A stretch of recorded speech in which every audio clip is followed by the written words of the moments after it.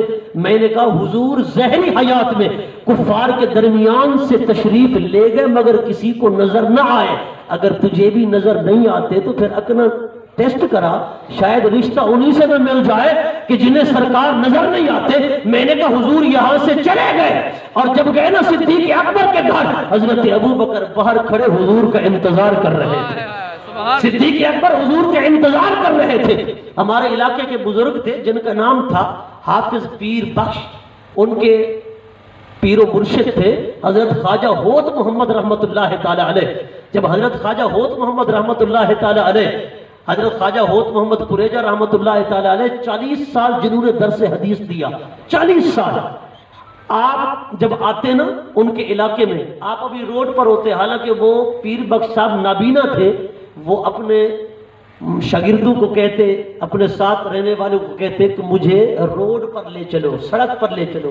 وہ کہتے کیوں حضور کیا ماجرا ہے، سڑک پر کیوں لے چلیں؟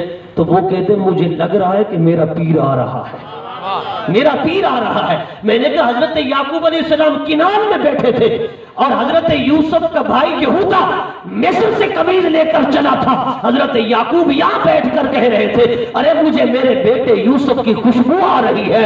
اے یعقوب جب بیٹا کنان کے کنویں میں تھا آپ تو تلاش کرتے رہے مگر کہیں نظر نہ آیا بیٹا، قافلے والے اٹھا کر چلے گئے، آج آپ کا بڑا بیٹا قمیض مصر سے لا رہا ہے جہاں سے کئی دن کا فاصلہ ہے، آپ کو خوشبو یہاں آ رہی ہے۔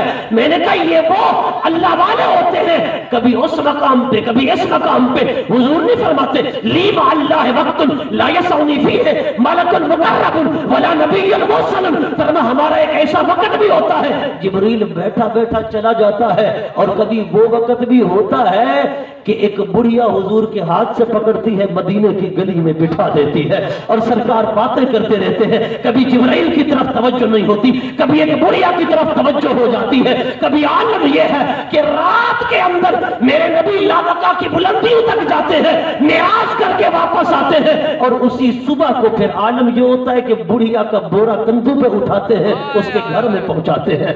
میں نے کہا حضور کی رفت کا عالم بھی دیکھ، حضور کے عجز و انکسار کا عالم بھی دیکھ۔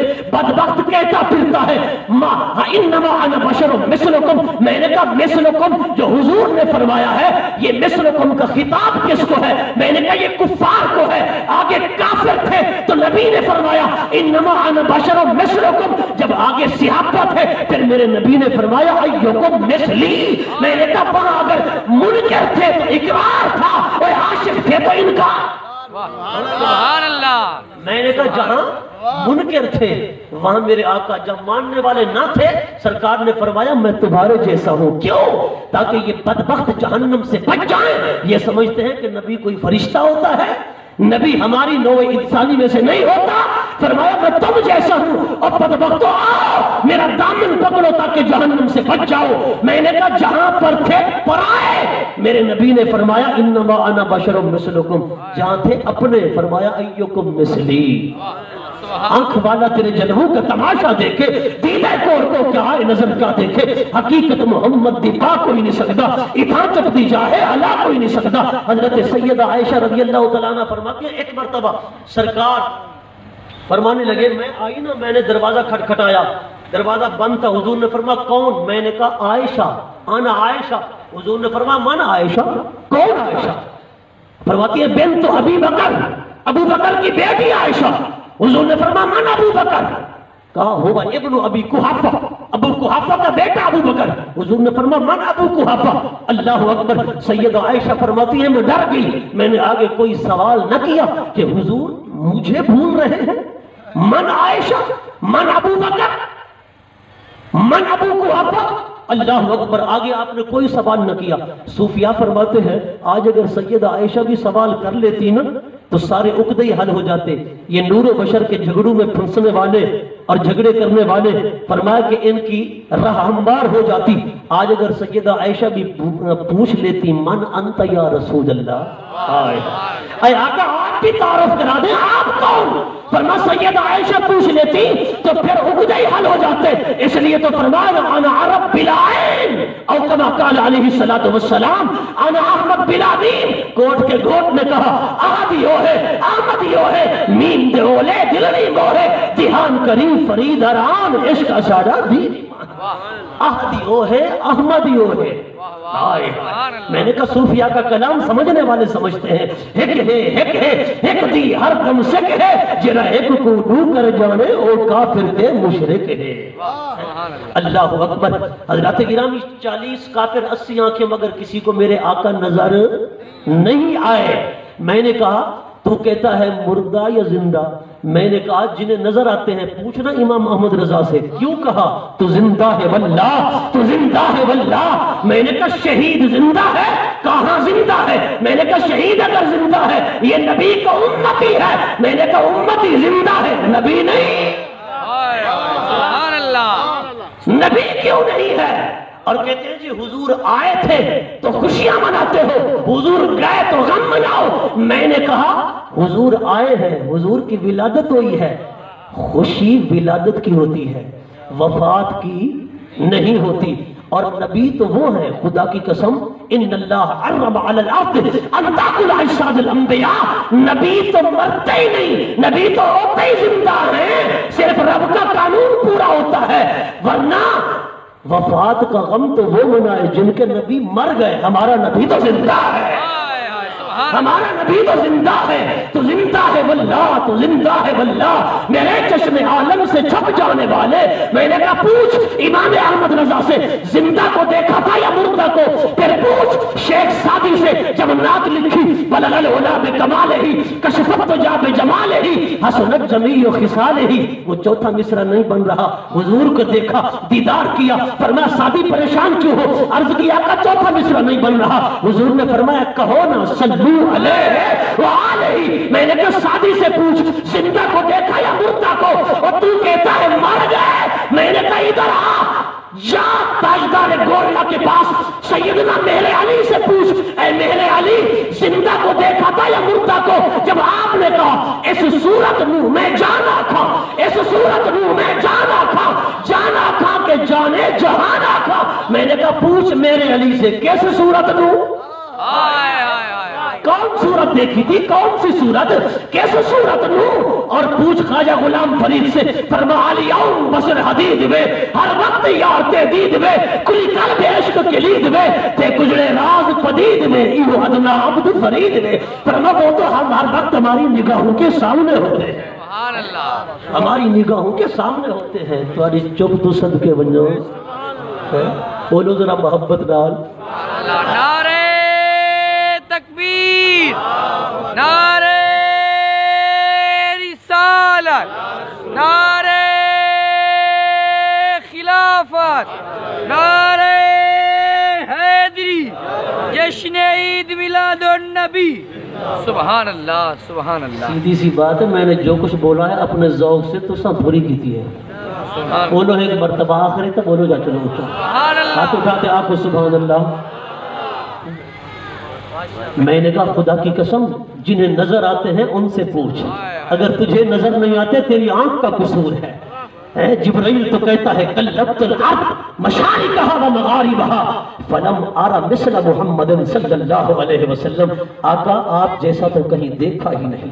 حضرت سید یوسف حسینی راجہ فرماتے ہیں شاہی ندید اندر جہاں از قاف تاہم کیرواں نئے در زمین نئے در سما نئے در زمین نئے در سما چو مصطفیٰ پاشد دیگر. حضرت خواجہ فخر جہاں دہلوی رحمت اللہ علیہ فرماتے ہیں با پردہا چو آمدی شورے قیامت شدائیوں بے